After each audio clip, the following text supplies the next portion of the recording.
Halo semuanya, kalau Anda orang tua atau calon siswa di Jawa Barat yang lagi siap-siap menghadapi masa penerimaan siswa baru, Anda ada di tempat yang pas banget.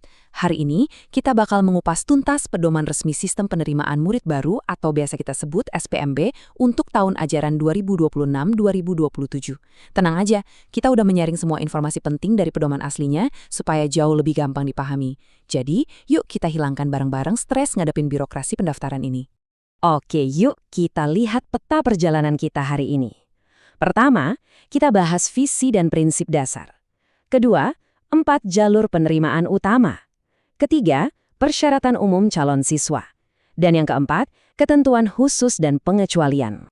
Kita langsung masuk ke bagian pertama, visi dan prinsip dasar, yang fokusnya adalah membangun kepercayaan. Biar kita semua tenang dari awal, informasi yang kita bahas ini bukan sekedar opini atau rumor ya. Kerangka kerja ini diambil langsung dari dokumen resminya, yaitu Keputusan Gubernur Jawa Barat nomor 420 tahun 2026. Artinya, semua panduan yang kita obrolin hari ini adalah aturan baku yang dijamin keabsahannya langsung oleh pemerintah provinsi. Nah, pemerintah itu ngebangun sistem SPMB ini di atas 5 prinsip utama yang pantang banget dilanggar. Sistemnya harus berjalan secara objektif, transparan, akuntabel, berkeadilan, dan tanpa diskriminasi.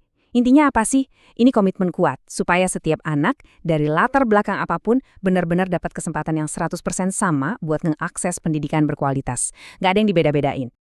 Lanjut ke bagian kedua, 4 jalur penerimaan utama. Disinilah waktunya memilih jalanmu. Jalur yang pertama dan paling sering kita dengar itu jalur domisili. Simpelnya, penerimaan di jalur ini murni memprioritaskan kedekatan jarak dari rumah ke sekolah.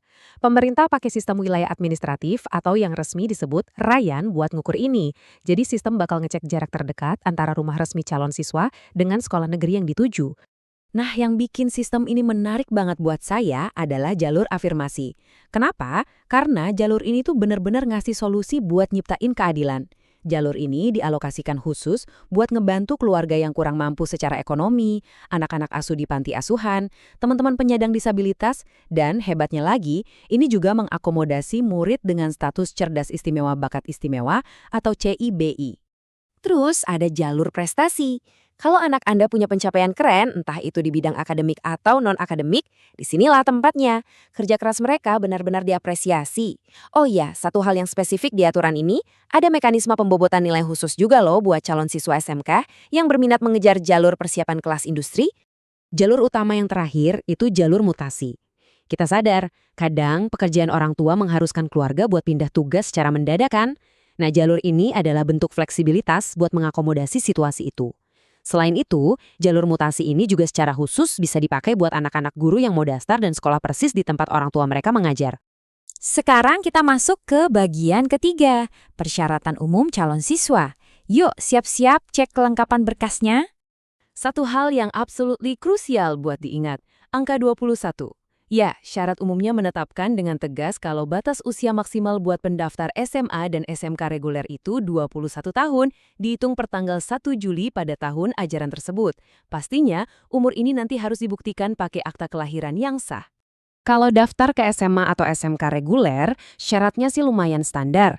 Anda cuma butuh ijazah atau surat keterangan lulus dari SMP, MTS, atau ujian paket B.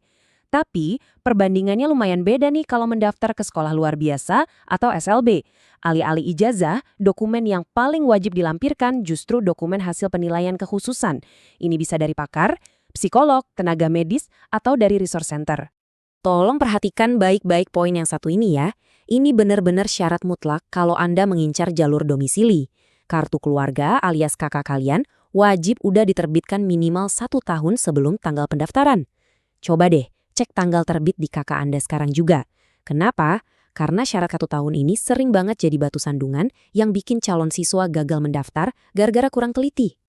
Terakhir, bagian keempat, ketentuan khusus dan pengecualian. Kita bahas sedikit nuansa aturannya biar nggak ada peluang yang terlewat. Bagi Anda yang tadi sempat deg-degan soal batas usia 21 tahun, tenang dulu. Sistem ini sebenarnya sangat suportif. Batasan usia tadi sama sekali tidak berlaku buat calon murid penyandang disabilitas, pendaftar sekolah luar biasa, pendaftar di pendidikan layanan khusus, dan buat mereka yang tinggal di daerah 3T, yaitu daerah tertinggal, terdepan, dan terluar. Nah, ini menurut saya brilian banget. Aturan ini nggak cuma ngomongin soal dokumen dan birokrasi, tapi juga nunjukin inovasi unik di Jawa Barat. Dokumen ini mengenalkan yang namanya Sekolah Maung, yaitu sekolah khusus yang disiapkan buat mencetak SDM unggul di bidang sains, vokasi, dan punya karakter kuat berdasarkan nilai-nilai luhur.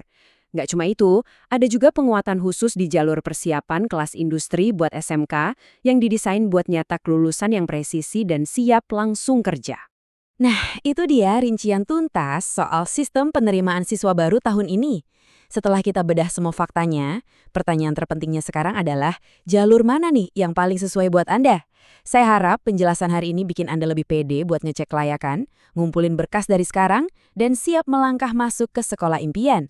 Terima kasih banyak udah menyimak paparan kali ini, siapkan semuanya dengan matang, dan sampai jumpa!